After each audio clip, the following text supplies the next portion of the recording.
welcome to Becoming Divine. My name is Julia Wesley, and today we have very special guest, Jess Critchlow. She is a coach and founder of Light Up Work, where she helps kind, quirky professionals get the grounded confidence they need to hit their big, audacious career goals. I love that, and thank you so much for being with us. Oh my gosh, Julia, I'm so excited to play. And also, I just want to clarify, I primed her brain to say couch because that's what I wrote first and had to fix it. So I put that in your head and I'm sorry about that. I'm not a couch and I'm sorry I put that in there. It's funny. As I said it, I was like, that's her fault. It's true. It's accurate. You're right. It was. Anyways, let's get into it. I'm really excited to talk to you because you do a lot of your work in the workplace. One of the things on your website is, I want the world to be a better, kinder, happier place. Me too. And while that would be lovely if it started in our families, our schools, our governments, I think the low-hanging fruit is our workplaces. I completely agree. I mean, we're there 8 hours a day, right? If your workplace sucks, then no matter what you do when you come home, you're probably still going to be carrying that kind of energy. Yeah. And I also find, as much as we all recreate our childhood everywhere we go, and so we find people at work who push all the same buttons, it is much easier, in my experience, for people to have grown-up conversations, uncomfortable conversations, to start building that muscle with people they work with, because there's less of an emotional baggage around it. You know, it's like, oh, that's Fred from accounting, and if he doesn't like me, it sucks, but I can live with that. Whereas if it's my mom, that's a way heavier weight to try to start with. So it's also, there's just less charge around building some of these muscles that we need everywhere. It's just harder to start everywhere else. That's really interesting, because I was going to ask you, from my perspective, the way that I interacted with work, it would be easier for me to have hard conversations with my family, because we're that kind of family, like we're very close, than it would be for me to have a stick up for myself conversation at work, because I was so very worried about my safety, my survival. So it was very attached to making sure that my boss approved of me, that the work I was doing was enough. And so I was going to ask you, how do you get people to have those tough conversations if they're stuck in the survival mindset? Yeah.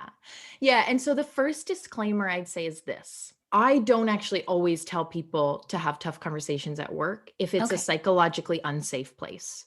So one of the things, and I've been wrestling with this a lot, and I'd love your opinion on it. One of the things we see a lot in our world is be authentic, be yourself no matter where you are, just go all in as you. And I'm like, yes, that's a very privileged standpoint though, because it's not safe for everyone to be themselves wherever they are. So the first thing, and I'm speaking from a place of, I'm at the apex of privilege, like neurotypical, able-bodied, cisgendered, heteronormative, you name a privilege and I've pretty much got it. So I can sit here and be like, I'm going to be myself. That's magic. Yeah. And it is, but it's safe for me to do that.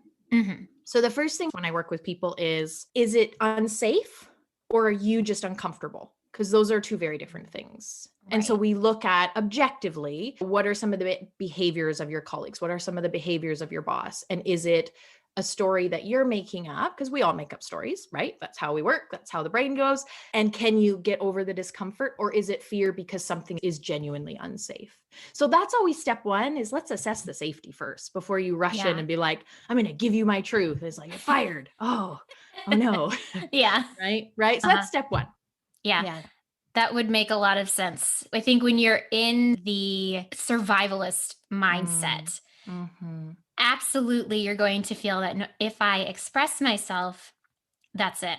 I'm toast. I'm done for. At least that was my experience. Sometimes I did find, though, that expressing myself got me out of a situation that actually wasn't good for me. And so while it was hard and while I felt unsafe, it actually opened me up energetically to receive something better or safer for me, if we want to frame it that way.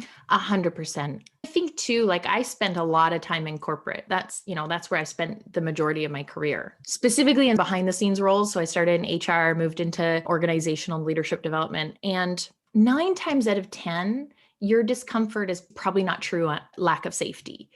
Again, assess it. Don't just go on my word and start going forward at work. But what I saw behind the scenes a lot is leaders were very often confused about why their team wasn't telling them things.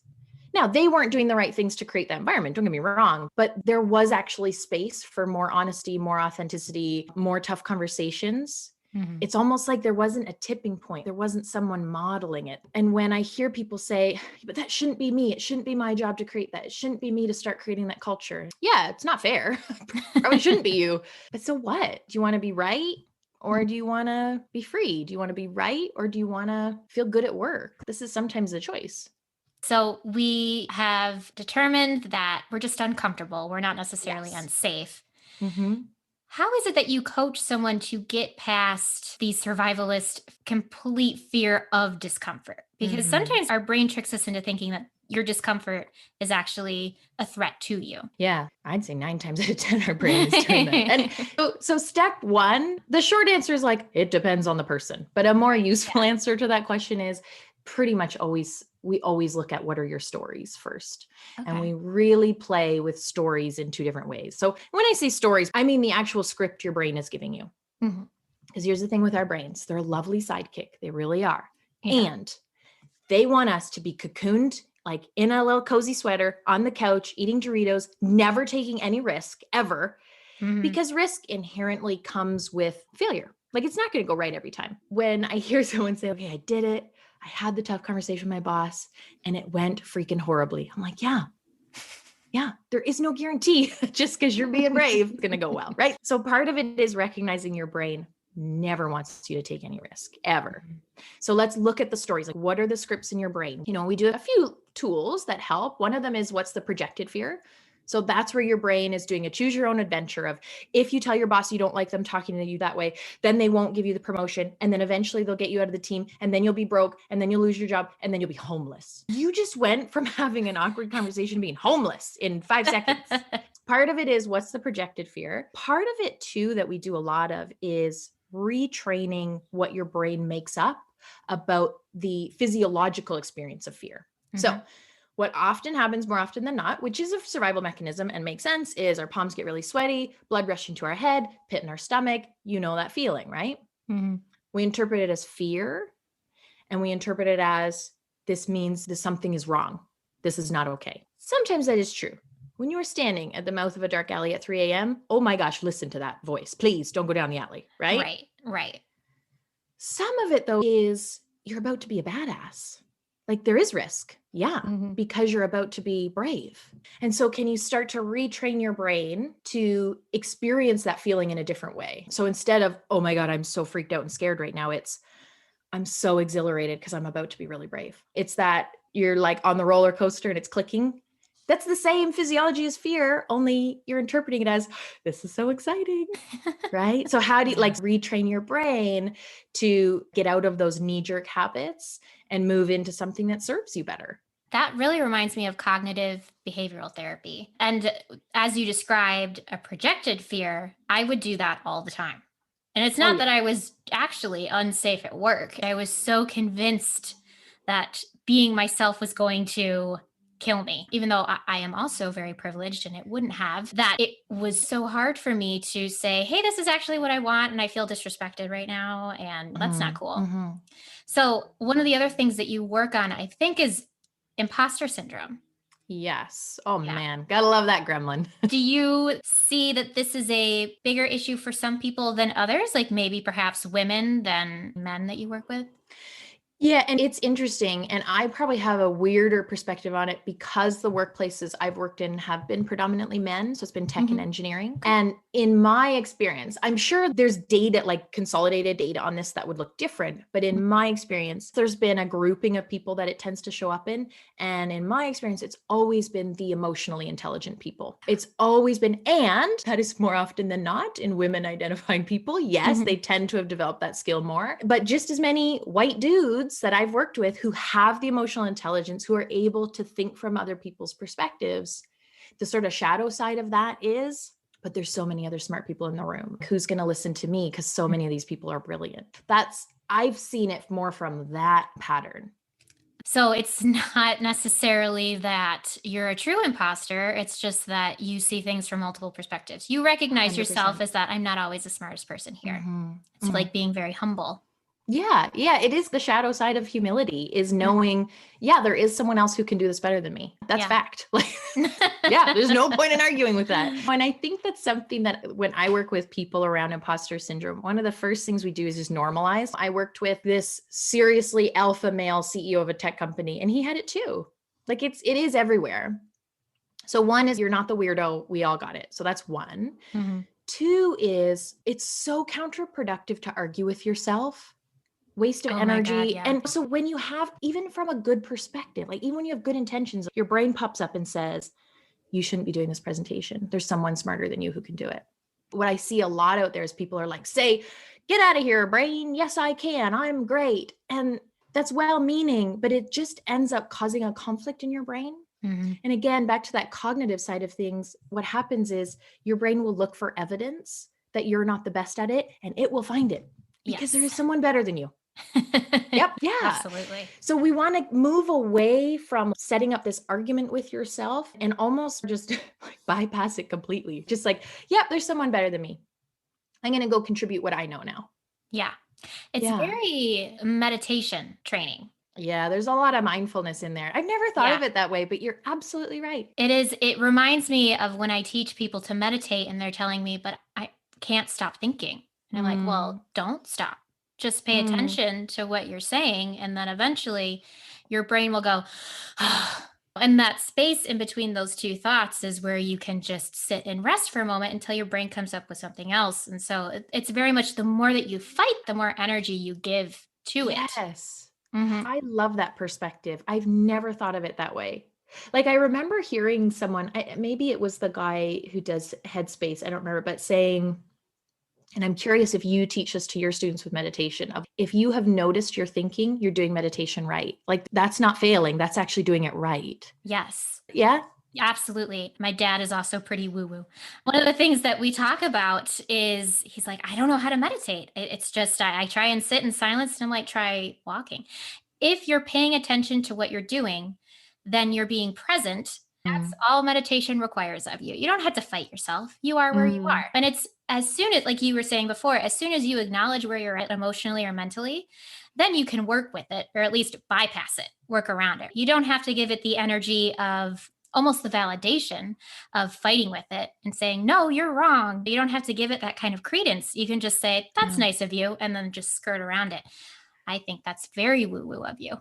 Yeah. Yeah. I love it. Yeah. It's interesting, isn't it? Like there's really, I think I said there's two ways and I didn't describe the two ways. Anyways, one of the ways is to go deep into the story. Oh, so yes. Really play with it, really get curious about it. Ask yourself, and you can do this with a journal. You can do it with a coach, do it with a trusted friend. Be careful with friend. Make sure they're not going to throw their own stuff in there. Dig in, really get curious. Where is that story coming from? What fears is it? What triggers does it have it connected to it? What fears are really underneath it? Because it's never the thing.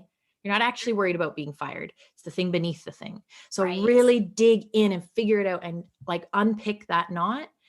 And then the other way is what we were saying, is just, okay, thank you for showing up, fear. Thank you for letting me know you want me to be safe. I'm going to go do the thing anyways, but thank you. I'm onwards. They're both valid and I do both, but yeah. It's like the difference between being caught in a giant sinkhole and moving around a pothole. Yeah. Right. So in my work, when we really dive into the problem, it's like, well, this is like a Grand Canyon of a problem. I could try jumping across it, but I'm going to end up at the bottom of it anyway. Yep. So I may go down there gently, and try and we'll just set up a ladder and some ropes.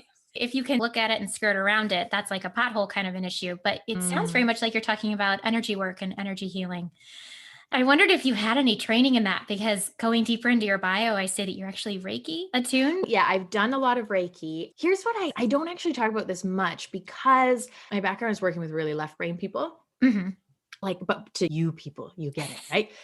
I always joke that I take super woo-woo stuff and then I repackage it so no one knows that it's woo-woo. They're just like, what a great corporate tool I now have. I'm like, yes, go for it. Especially things with team buildings, because I run a lot of team buildings in corporate.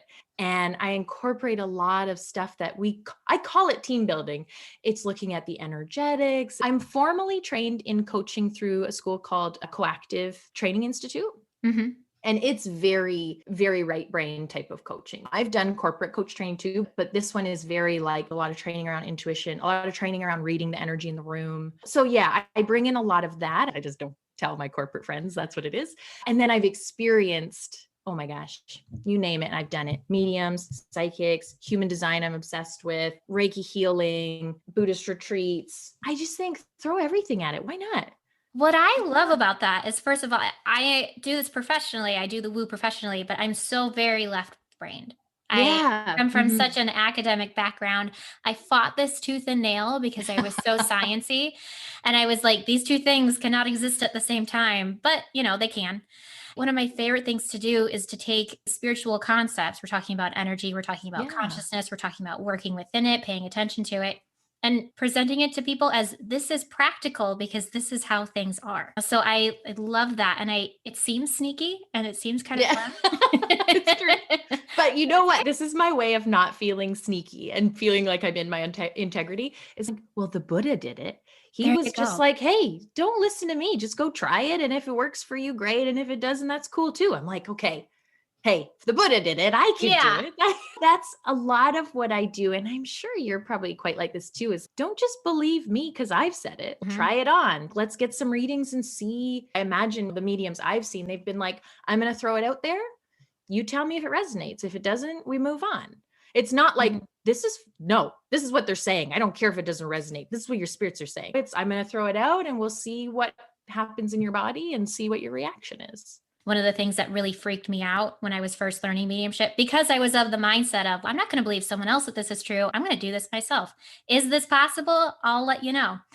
And as you're doing mediumship, one of the scariest things is to actually present that information because you don't know. You just have some old lady coming up to you and saying that this person really loves pink frosting. And you're like, is that going to mean something to them? And so as you put it out there, one of the things that you need is confidence.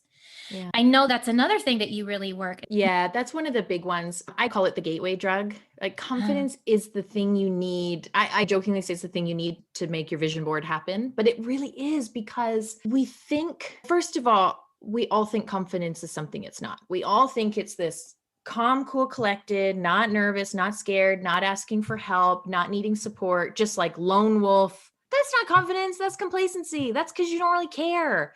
That's fine. I schedule it in.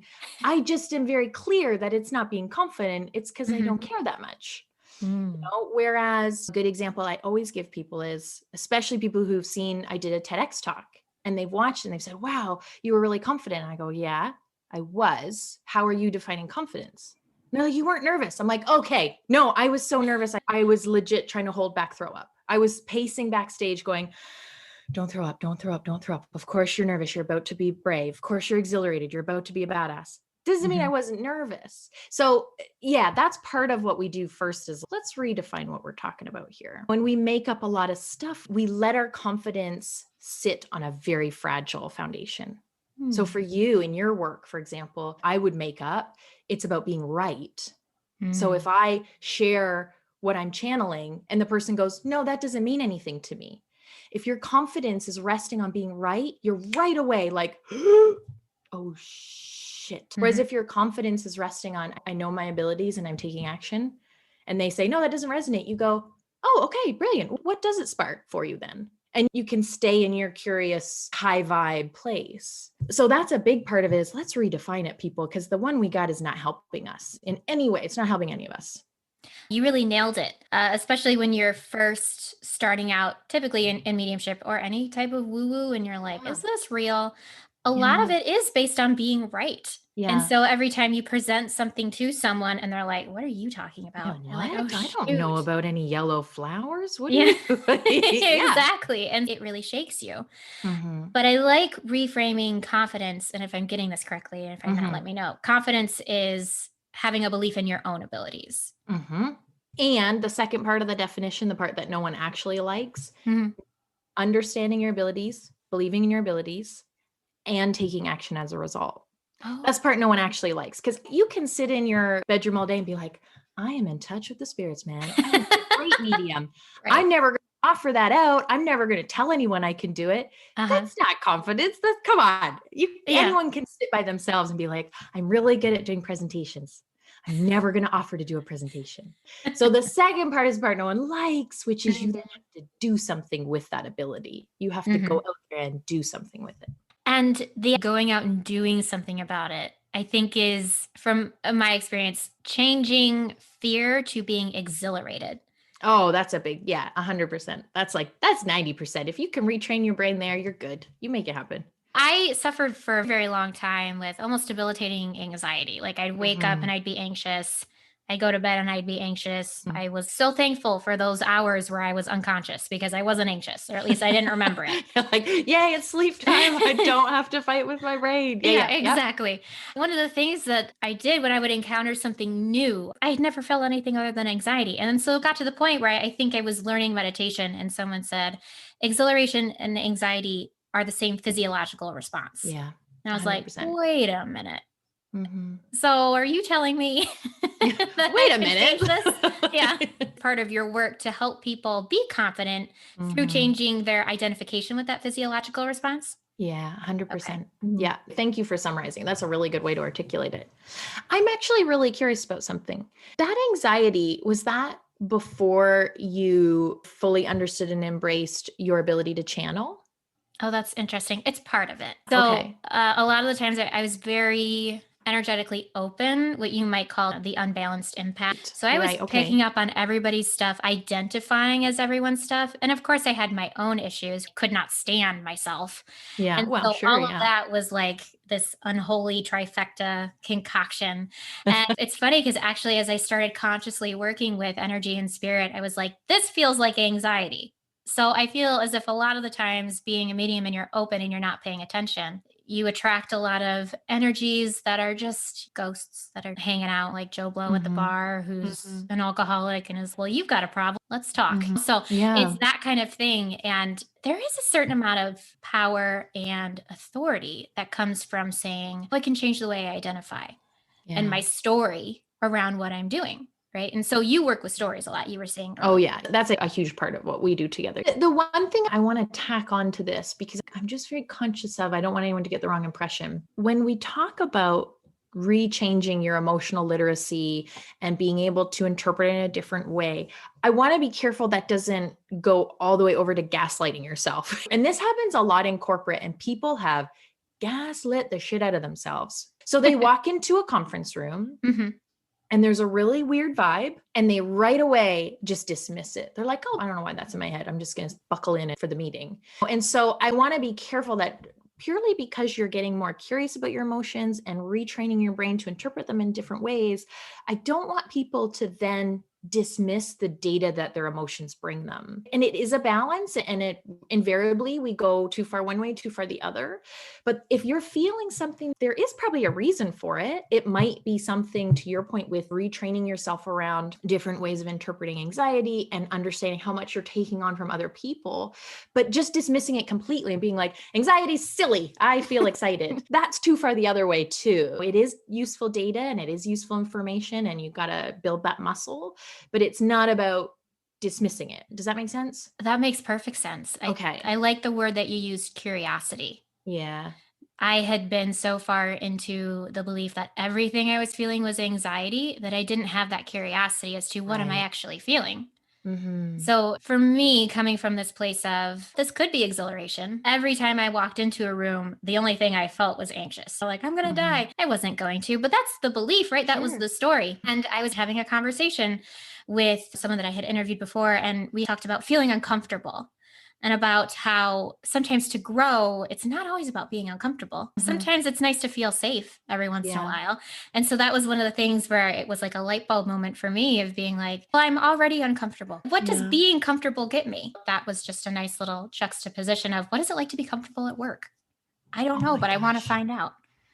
I love that you dove down there. We've sort of fetishized trauma and being Yes. uncomfortable. And while there is obviously growth at your edge points, of Mhm. course there is. Sometimes I work with people who beat themselves up because they feel like they don't have enough trauma to have the struggles they have. They're like, so I didn't get along with my mom. I shouldn't be this lack of confidence. I'm like, dude, stop ranking trauma. Like Yes.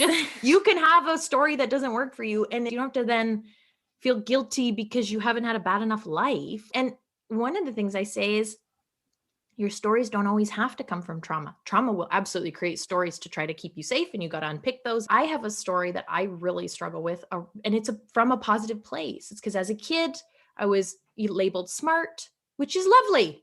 That's a lovely thing to happen to a kid. Only it meant I didn't like trying things because I didn't want to lose that identification as smart. So anything that was slightly outside of my comfort zone, I wouldn't try. And that's Mhm. still something I have. I come up against that all the time. That's not trauma. That's not this horrible story, but it is something that keeps me from doing my work in the world and keeps me from serving people. So it's something that I have to unpick. So it doesn't always have to be horrible. You can be cozy and still grow. Like, Yes. you know? Yeah, that was revolutionary for me. It was one of the things that I was dealing with. How does a plant grow best? You're really just a plant Mm, with more complex emotions. my So, gosh. does a Yes. plant grow best when you like scream and yell at it and it's uncomfortable and it's thirsty and its soil is not, supporting it? Or does it grow best when it's comfortable and all of its Mm, needs are being met? And that was really like revolutionary for me. And the idea of being comfortable at work actually propelled me into this job, oddly mm. enough. And that leads me to the next thing that I really wanted to ask you. How do you have tough conversations with your boss when you're the boss? Oh, like meaning with yourself? Like when you're the CEO? Yeah. And I'm like, how do I disappoint Oh. myself in my job? Oh, it's such a Or, good question. Yeah, and isn't it funny because I know you've seen this too. I do it, you do it. We start making up all these rules about what our work is supposed to be. It's no longer fun and Yeah. enjoyable, and yet we're Hmm. like, I've got to put in 12 hours today because that's what a business owner would do, even though it makes Exactly. me miserable. Go get a job then if you're going to do that. Like, Right. why are you taking on the risk of being self-employed if you're going to stick to all these arbitrary rules? So Hmm. let me just normalize for you that, yep, like, every boss I know has some version of that. So the first thing I'd Hmm. say is if you can get a therapist or a coach or a spiritual support, do that. Because honestly, arguing with yourself is never going to work anyways. If that's not a financial option right now, which it's not Hmm. for a lot of people, get a journal. If there's some trusted other self employed people you can be in a mastermind with, set that up, set the ground rules up. Again, be careful there because you don't want to add to each other's stuff, but Right. you can find people you trust to talk it out with. And you can do to the work you do, you can do some energy healing, you can do some meditation, you can build that mindfulness muscle. That will Hmm. all help. The top tier is working with someone because they're going to be able to call you on all those things Yeah. more so than a journal. And it's definitely a awesome second option, but I don't know. I'd love to hear your opinion on this. I'm not convinced we can do it alone 100%, or we can, but maybe it takes way longer. I'm curious what your views are. We go so much farther and quicker if we go together than if you try and be Yeah. a lone wolf about it. I'm not saying Hmm. it's not possible. So I had self-treated my anxiety and depression with Yeah. meditation, and that took years, right? But Yeah. it worked. And Yeah. maybe if I had support, I could have gotten there even quicker or with Right. less bumps along the way. Sure. And if I was brave enough and kind enough to myself, I could have gotten myself that external support. But I Yeah. was doing the best I can. So I always recommend, if you're able to, reach out to someone. Same. I think, and we've also got this sort of funny, it counts more if I've done it alone. No one's keeping score. Yeah, no, There's a it's true. leaderboard anywhere where someone's like, you got 12 points because you did it alone. They only got 3 because they got a spiritual support. There is no, it's not written down anywhere. There's no No, points. There's no it points is. for doing it alone. It's so true. I wonder, because I'm so type A, and Yeah, such a probably. Yeah. perfectionist that I'm like, I can do it alone. And it's like, well, I could, but did I need to? I don't know. Oh, yeah. I get caught in that trap. Oh, my God. More than I'm willing to admit on here. Let's just put it that way. Yeah. Like, I don't need any help writing 100 different emails. I could do it on my own. Like, So I'm actually really curious to hear how you got into this specific type of work.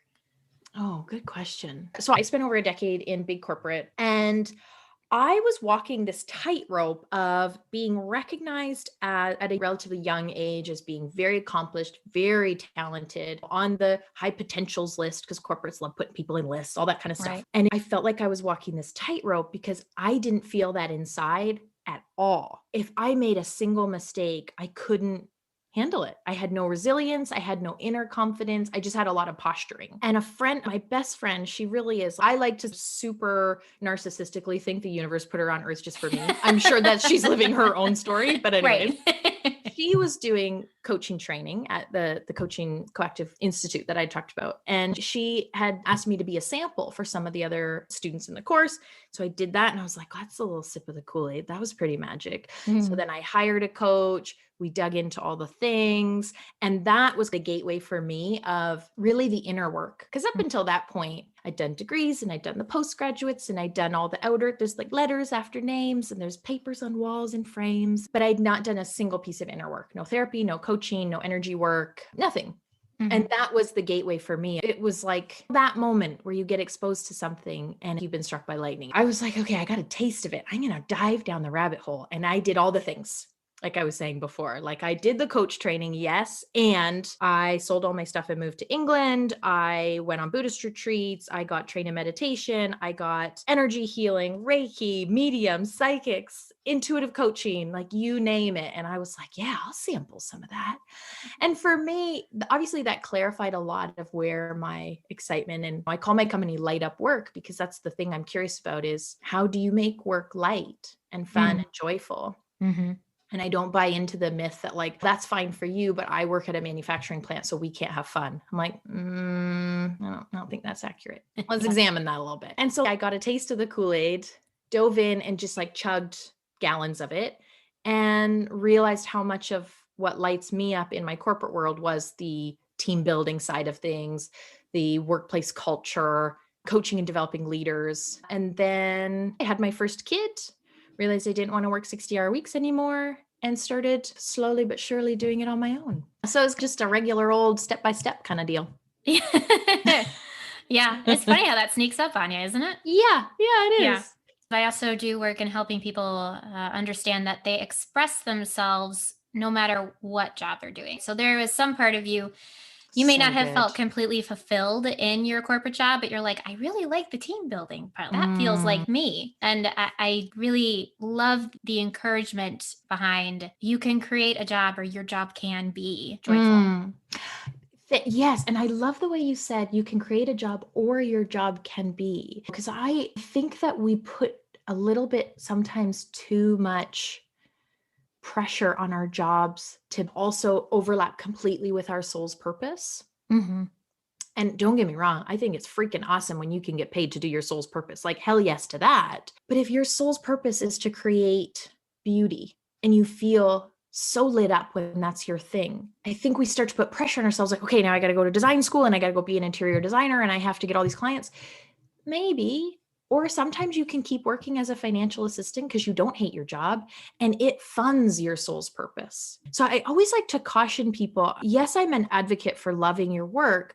I think just don't also make up that it has to be your calling. Sometimes they can be different. Like a friend of mine, she's so fantastic. She works part-time in a finance department over in England.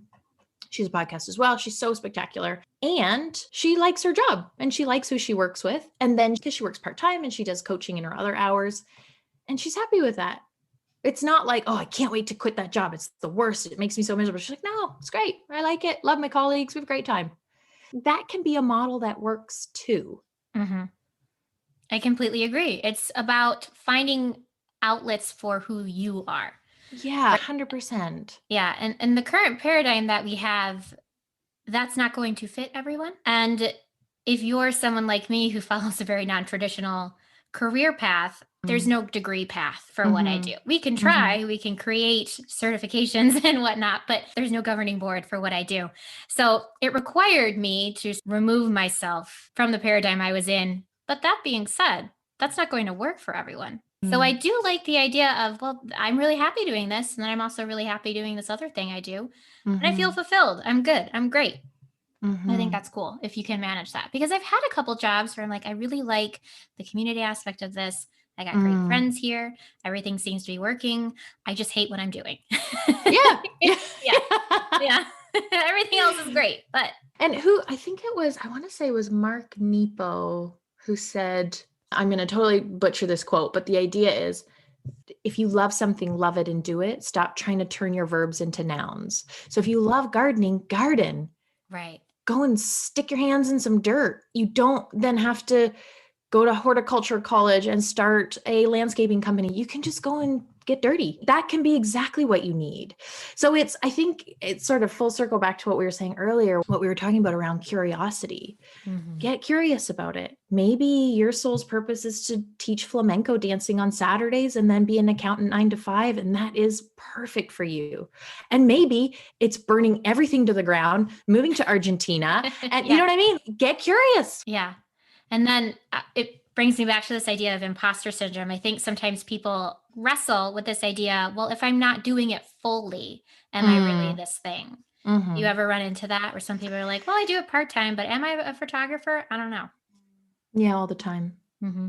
And that's just another story that you have to unpick. Like, it's as simple as that. It's just, we live in a very, and I'm not trying to blame it all on the patriarchy, but we live in a society where you meet someone new and you go, hi, I'm Jess. What do you do? And they go, hi, I'm Tiffany. I'm an accountant. What do you do? And your identity is your productivity. Your identity is the thing you do 40 hours a week. Yeah. And it's just a made up paradigm that actually doesn't serve anyone anymore. So it's being mindful of that. It's also still being in your integrity. I think that's part of the challenge some people have with the advice they see on imposter syndrome is like, just say you're a photographer. Who cares? If that feels out of integrity for you, it's like, well, I'm a photographer, but I never actually had any clients. You can say, oh, I work in a finance department 9 to 5, and I'm an aspiring photographer. I love photos, and I'm so excited to do that even more in the future. You can still be in your integrity and not let the imposter syndrome quiet you down. Yeah, because it's almost like an affirmation that you don't believe. Yeah. Yeah. It's never going to work. Yeah. You know? I know. I always say, I'm like, affirmations are awesome. I love them. I tack them up all over. But when I say them out loud and I feel like a complete fraud, it's not helping me because it's my brain back to arguing with itself. And it just feels weird and gross. So I need something a little closer to my current state to work for me anyways. No, I was the same way. And I remember trying to get to a point where I felt comfortable identifying myself as a medium or a channel or an Akashic Records reader. I would say, but are you though? Like, who gave you permission? And so you get to the point where it's like, well, I have done it before. It's almost like baby steps. And I think that is a really great way to help you get to that big, audacious career goal. Do you think that maybe your career goals should maybe scare you a little bit to excite you? Is that the better word?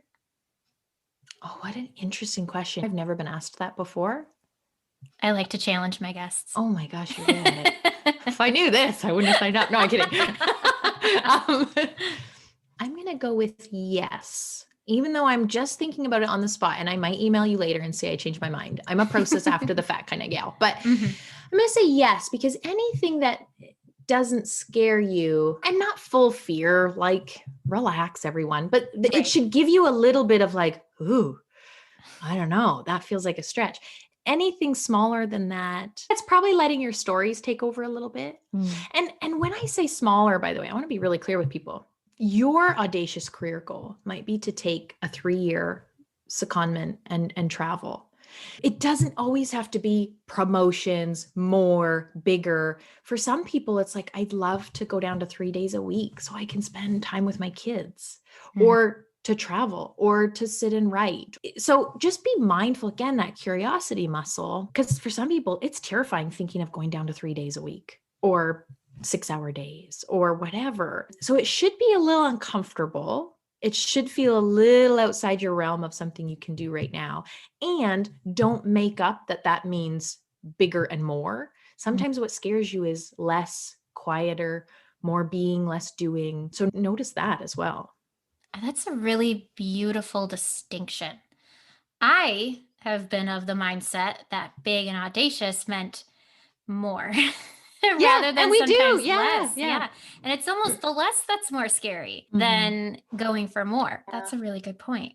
Let's see. Is there anything else about your work that I'm missing or that I've overlooked? What's that? What else is a really big part about what you do? This was just so much fun talking to you. I don't really remember what we even talked about. It was just like, this is jamming with you. I feel like we covered a lot of the We covered a lot of it. If I have one final little bumper sticker I want to stick on everyone's face is, yes, it's this. And it's about confidence again. Here's the other thing we do with confidence. What we get wrong is we think it's like a cookie cutter thing. You being confident is going to look very different from the next person's confidence. And it's a continuation of what we were just talking about. But confidence for one person is going to look and sound different from the next person. Building that curiosity of where do you feel like you got the exhilaration, you're a little on your edge, and you're believing in your abilities and you're doing your thing, that's not going to look the same as the next person. So not to get tripped up in it has to look a certain way. That's more just nonsense that your brain's feeding you to say, you're not there yet. You're not there yet. No, you probably are. I'd be willing to bet some money that you're probably there already. So just feel into that a little bit. I think sometimes when we're not sure about where we're going or what it is that we want, maybe we can get into that trap of this is what someone else is doing. And in order to be successful, I need to do that as well. I get that a lot, especially in a career that you have to make up as you go along. Yeah. You're forging your path, man. There is no like, I'll just do it the way that person does it. It's like that person doesn't exist for you. So you're like, I guess, making it up again. Yeah. Did you run into that in building this coaching career of yours? You're like, do I mold it off someone else's or do I completely wing it?